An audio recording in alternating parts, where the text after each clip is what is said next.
সন্ধ্যাবেলা আমরা সবাই সেজেগুজে রেডি হয়ে চলে এসেছি, আর এদিকে দেখো বর ঘোড়ার গাড়ি চেপে রেডি হয়ে রয়েছে। ঠিক আছে, আরে কি গো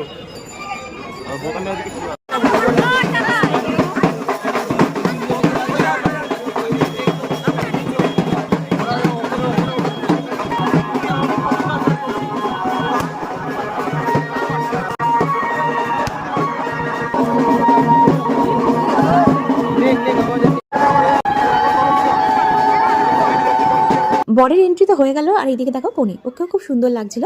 আর আমরা চলে এলাম ওপরে স্টার্টার খেতে। স্টার্টারে ছিল চিকেন পকোড়া, আর এইদিকে দেখো সাথে ছিল ভেজে বেবিকর্ন।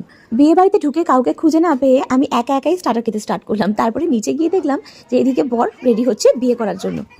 তারপর আমরা চলে এলাম ওপরে ফুচকা খেতে। বিয়ে বাড়ি যাও আর যেখানেই যাও, ফুচকা দেখলে লোক সামলানো যায় না, দুটো চারটে খেতেই হয়। খাওয়া যায় না, দুটো চাই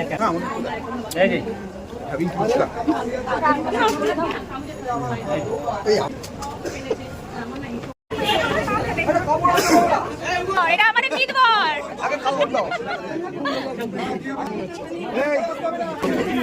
আরে অত ঢাকিস না, চোখটা বড় করে দে।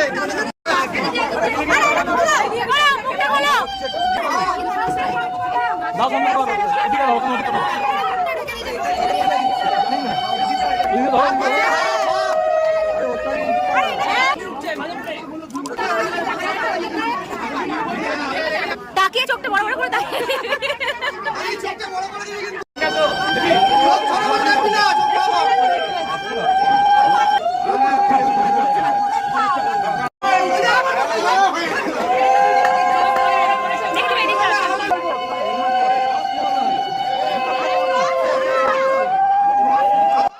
এরপরে ওরা বসে পড়লো বিয়ের আরও সমস্ত রিচুয়ালসের জন্য।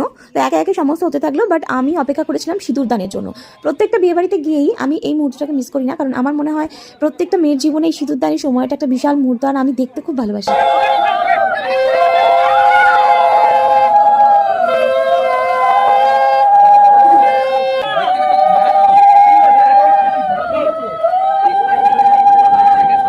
বিয়ে শেষ, এরপর ফটো তোলার পালা শুরু হয়েছিল। ফ্যামিলি ফ্রেন্ডসের সাথে ফটো তুলছিল, আমরা চলে এসেছিলাম নিচে ডিনারে। এই দেখো এখানে মেনু দেওয়া রয়েছে, আর ওদের খুব সুন্দর একটা ছবিও লাগানো রয়েছে। হয়েছিল কড়াইশুটির কচুরি, তার সাথে কিমা চানা, তার সাথে হয়েছিল ফিশ ফ্রাই। ফিশ ফ্রাইটা কিন্তু দারুণ খেতে হয়েছিল, গরম গরম খেতে দারুণ লাগছিল কাসুন্দির সাথে। আর হয়েছিল এখানে মিক্সড ফ্রায়েড রাইস, তার সাথে চিকেন কষা আর স্যালাড, আর সবার লাস্টে অবশ্যই ছিল চাটনি, পাঁপড় আর রসগোল্লা, আর তার সাথে সন্দেশ। সন্দেশটা আমি খাইনি, তাই অন্য লোকের পা থেকে লাস্টে আমাকে প্রতিদিনই সন্দেশটা ভিডিও করতে হয়, কারণ আমি ম্যাক্সিমাম বিয়ে বাড়িতেই সন্দেশটা নিই না। এই তো হলো বিয়ের পর্ব শেষ, তবে এখনো রিসেপশন আর বউ আসার পর্বটা কিন্তু বাকি আছে।